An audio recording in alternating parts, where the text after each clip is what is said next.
گرانے والے کو اٹھانا سیکھو، ذلیل کرنے والے کو عزت دینا سیکھو، برا چاہنے والے کا اچھا چاہنا سیکھو، دھکے دینے والے کو سہارا دینا سیکھو۔ ایک دفعہ کرو تو صحیح، جیسے آج یوسف کا نام گونج رہا ہے، آنے والی تاریخ میں تمہارا نام گونجے گا۔ تھوڑا سا وہ قصہ سنا تھا، کب نکالا یوسف علیہ السلام کو دھوکہ دے کر، فراڈ کر کے، چھوٹے سے بچے 8-9 سال 10 سال عمر، اور جو ہی باہر نکلے تو مارنا شروع کیا۔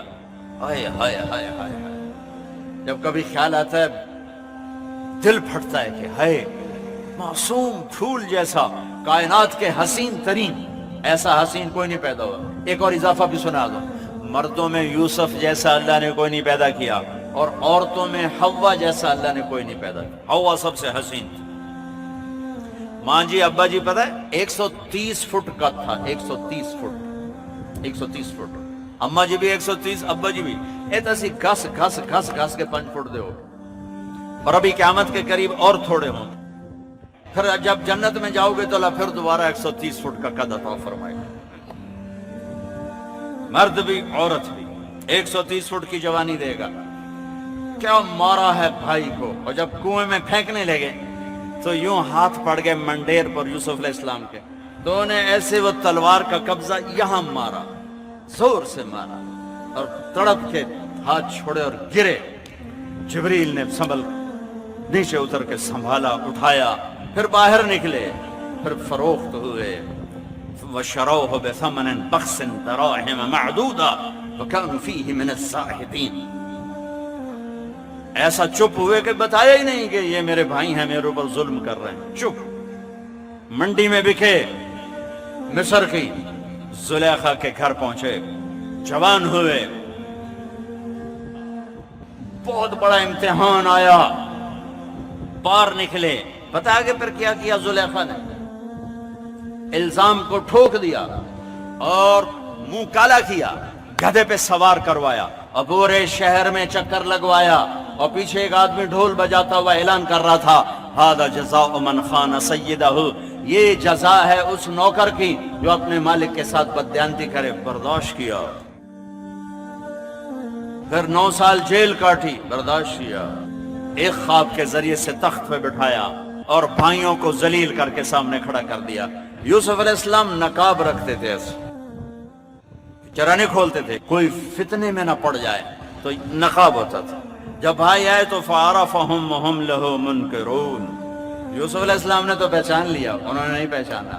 ان سے کہنے لگے کہ جب تم اگلی دفعہ آؤ نا تو فَاتُونِي بِأَخٍ لَكُمْ، تو اپنے بھائی کو لے کر آنا، مِنْ أَبِيكُمْ، جو تمہارا ہے نا ستیلا بھائی، اس کو لے کے آنا۔ فَإِن لَمْ تَأْتُونِي بِهِ فَلَا كَيْلَ لَكُمْ عِنْدِي وَلَا تَقْرَبُونَ، اگر وہ نہ آیا تو میں تمہیں غلہ نہیں دوں گا۔ بیچ ایک بات اور بتاؤ، صبر یوسف، 9 سال کی قید کوئی آسان نہیں۔ بادشاہ کو خواب آتا ہے، خواب کی تعبیر ان کے ایک ساتھی کو یاد آتی ہے کہ یوسف نے خواب کی تعبیر، تو یوسف کہتے دفع ہو جا، مجھے قید کرتے ہو، میں تمہیں تعبیریں بتاؤں، جو نہیں بتاتا۔ یہ تھا یوسف علیہ السلام کا معاملہ، جو ایک بشری تقاضا ہے، میں نہیں بتاتا۔ یوسف علیہ السلام نے صرف تعبیر نہیں دی، تعبیر بھی، تدبیر بھی، تبشیر بھی۔ عبر ودبر وبشر، سبحان اللہ۔ دشمن کو بتا رہے ہیں دیکھو بھائی یہ خواب بڑا اچھا خواب ہے، یہ اس کی تعبیر ہے، 7 سال زراعت کر لو، پھر 7 سال قحط آئے گا، پھر 7 سال کے بعد دوبارہ بارش ہوگی، پھر غلہ ہوگا۔ یہ سب کچھ دشمن کو بتایا۔ پھر بادشاہ نے کہا اسے لے کر آؤ۔ وزارت مل گئی، بھائی آگے گئے، یوسف علیہ السلام سے کہنے لگے اب تو غلہ ختم، نہیں مل سکتا، بنیامین کو بھیجو۔ وہ آئے، ان کو اللہ کہا میں تیرا بھائی ہوں، تجھے پتہ ہے ایک میں یوسف ہوں۔ انہوں نے پہچان لیا، جاتے ہوئے ان کو روک لیا۔ پھر بھائی گئے، ان ابنک سرق، تیرے بیٹے نے چوری کر لی۔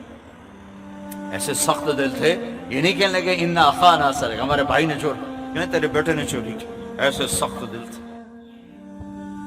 تو یوسف علیہ السلام نے کو یعقوب علیہ السلام نے خط لکھا، چونکہ دونوں باپ بیٹا نبی ہیں، اجازت نہیں یوسف کو اپنا آپ بتانے کی کہ اے مصر کے گورنر، ہم نبیوں کے اولاد ہیں، ہم چوری نہیں کیا کرتے۔ میرے دادا کو آگ میں جلایا گیا، میرے باپ کو چھری کے نیچے سے نکالا گیا، اسماعیل علیہ السلام چاچے کو تائے کو باپ بتایا، اور میرے بیٹے کو مجھ سے جدا ہوئے 40 سال ہو گئے، میں رو رو اندھا ہو گیا، تیری مہربانی میرا بیٹا واپس کر۔ جب یوسف علیہ السلام نے یہ خط پڑھا تو بہت روئے اللہ کی بارگاہ، اور اللہ سے اجازت چاہیے کہ یا اللہ اب مجھے اجازت دے دے، میں اپنے آپ کو ظاہر کرنا۔ تو اللہ کر، تو اب بھائی آئے 40 سال کا ظلم و ستم سامنے رکھنا، اور آگے جو اب یوسف علیہ السلام نے بولا ہے وہ میں تمہیں بتانے لگا ہوں۔ 40 سال کا ظلم و ستم سہا بھائیوں کی وجہ سے۔ اب بھائی سامنے آئے تو ایسے یوں نقاب اٹھایا اور ایک جملہ بولا، میں قربان جاؤں، هل علمتم ما فعلتم بیوسف واخیہ اذ انتم جاہلون۔ پہلے میں وہ سناؤں جو یہاں کہنا چاہیے تھا یوسف علیہ السلام کو، جو کہنا چاہیے تھا یہاں۔ 40 سال کی زیادتیاں سامنے ہیں، اب یوسف علیہ السلام کو یوں کہنا چاہیے تھا، قد علمتم ما ظلمتم بیوسف واخیہ اذ انتم عامدون۔ یہ جملہ بنتا ہے کہ آ گئے ہو نا میرے پاس ذلیل ہو کر، تمہیں پتا ہے نا تم نے میرے اوپر میرے بھائی پہ کیا کیا ظلم اٹھائے، یہ جملہ بنتا ہے یہاں۔ لیکن قربان جاؤں حسن یوسف، خلق یوسف، کہتے ہیں هل علمتم۔ آپ کو تو میرے خیال میں یاد نہیں ہوگا، اس لیے کہ بات ہی بڑی معمولی تھی، اور معمولی بات تو یاد ہی نہیں رہتی۔ واہ یوسف میں تیرے قربان۔ حل وہاں بولا جاتا ہے جہاں بولنے والے کو یہ یقین ہو کہ سننے والے کو پتہ نہیں۔ میں کہوں بھائی نہیں بٹ صاحب آپ کو پتہ چلا، یہ آپ کو پتہ چلا میں کہاں بولتا ہوں جہاں مجھے یہ یقین ہوتا ہے کہ رانجھا صاحب کو پتہ نہیں میں کیا کہنے لگا ہوں۔ آپ کو پتہ چلا حضرت جی، مولانا صاحب آپ کو پتہ چلا، یہ ہمارا اردو محاورہ ہے، عربی میں حل ہے، حل۔ سبحان یہاں حل نہیں آنا چاہیے، قد آنا چاہیے تھا۔ کیا کہنے لگے حل علمتم، تو آپ کو پتہ چلا، آپ کو پتہ چلا، کن کو کہہ رہے ہیں؟ جنہیں تلوار کے قبضے انگلیوں پر مارے تھے، آپ کو پتہ چلا۔ لیکن آپ کو تو غالباً یاد نہیں ہوگا، اس لیے کہ معاملہ ہی بڑا چھوٹا سا تھا، ایویں معمولی سا واقعہ تھا۔ ما فعلتم، فعل عربی زبان کا کمزور ترین لفظ ہے، اگر اس سے کوئی کمزور لفظ ہوتا تو یوسف وہ استعمال کرتے۔ اس لیے میں کہہ رہا ہوں یہ الفاظ کا ترجمہ نہیں کر رہا ہوں، جو صورتحال ہے اور جو یہ پورا جملہ ایک تصویر پیش کر رہا ہے میں اس کا ترجمہ کر رہا ہوں۔ میرے بھائیو آپ کو تو یاد نہیں ہوگا، اس لیے کہ بات ہی بڑی چھوٹی سی تھی، فعلتم۔ وہ جو تھوڑا بہت یوسف اور اس کے بھائی سے نادانی میں اذ انتم جاہلون، جان بوجھ کے نہیں کیا تھا آپ نے، وہ ایویں ہی ہو گیا تھا، اور ایویں ٹکر لگ گئی، میرا بریک تو بڑی ماری پر ٹکر لگ گئی، کہ وہ تمہارا ارادہ نہیں تھا، وہ ایویں ہی تم سے ہو گیا۔ تو کچھ یاد ہے؟ میرے خیال میں آپ کو تو یاد نہیں ہوگا، کوئی یاد ہے، کوئی پتہ ہے؟ ہائے ہائے ہائے ہائے، ابھی میں اس آیت کا حق ادا نہیں کر سکا، جو نے اس معاملے کو ہلکا کیا ہے نا، سبحان اللہ۔ 1 تولہ دودھ میں 1 من پانی ڈال دیا، 1 تولے دودھ میں، کچی لسی بناتے ہیں نا، 1 تولہ دودھ میں 1 من پانی ڈال دیا ہے۔ پھر بھی میں کہتا ہوں میں اس آیت کا پورا مفہوم نہیں سنا سکا، میں قربان جاؤں اپنے اللہ کی تعبیر پر، یوسف کے کردار پر، اس کی حسن کلام پر۔ کوئی ایسے کہتا ہے کسی کو خالی یوں دیکھ لو تو موت تک نہیں، تو میں نے اینج ویکھے آئی، وہ مرتے دم تک نہیں بھلاتا۔ یہاں سرے بازار بک رہے، کنویں میں گر رہے، زنا کی تہمتیں لگ رہی، جیل کی بھٹی میں سلگ رہے، اور کہتے ہیں هل علمتم، آپ کو تو شاید پتہ نہیں ہوگا، وہ کچھ تھوڑا بہت ایویں ہی غلطی سے ہو گیا تھا. آگے جو اللہ نے یوسف کے بھائیوں کا سنایا ہے نا وہ کمال کر دیا. اِنَّكَ لَأَنْتَ يُوسُف، اِنَّكَ لَأَنْتَ يُوسُف، یہ تھوڑے کا اِنَّكَ لَأَنْتَ يُوسُف. پہلے تو وہ بے دھیانی میں کھڑے ہیں، جب یہ جملہ آیا نا سر پر تو ایک دم خواب یاد آیا کہ یوسف نے خواب دیکھا تھا. تو ان کی ایسے آنکھیں پہلے یوں کھڑے پھر یوں دیکھا، پھر اس کے بعد خوف، گھبراہٹ، حیرت، پریشانی،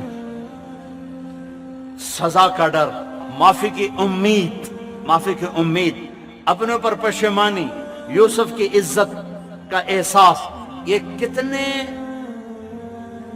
مختلف جذبات ہیں.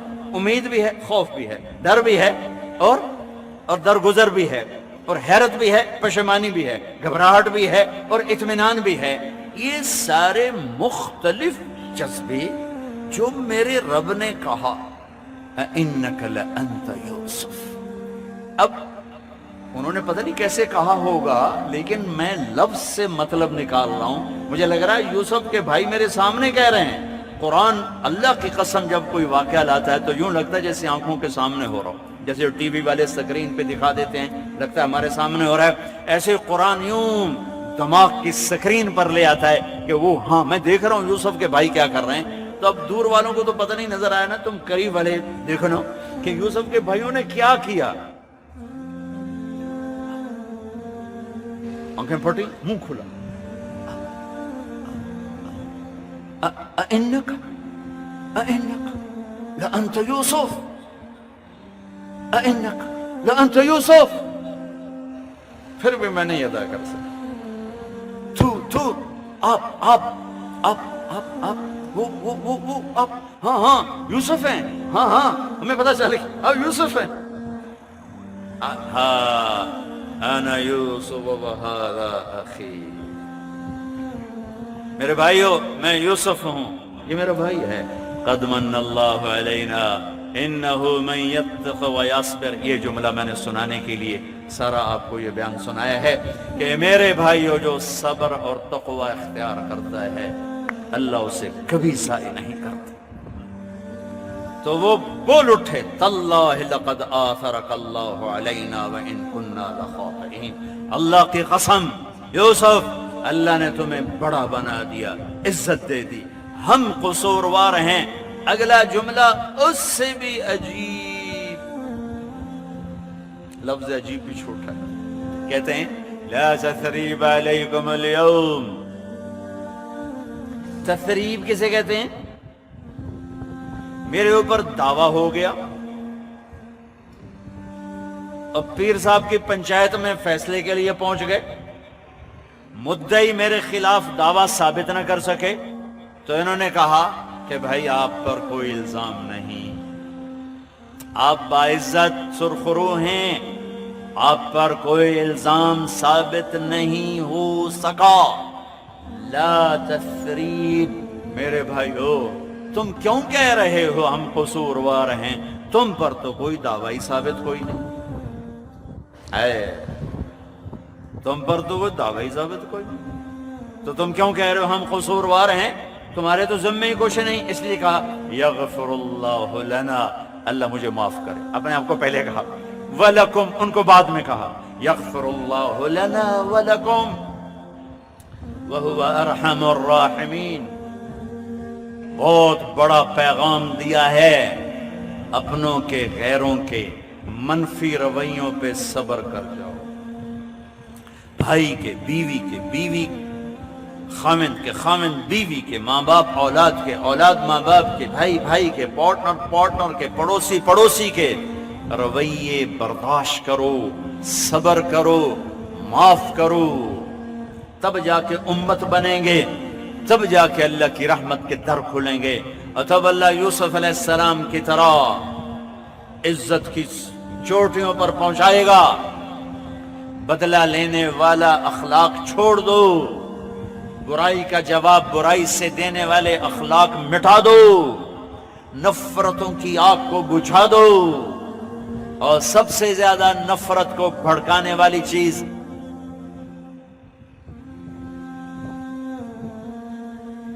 یہ زبان ہے، یہ زبان ہے، یہ زبان ہے، اور سب سے زیادہ محبتوں کو پروان چڑھانے والی چیز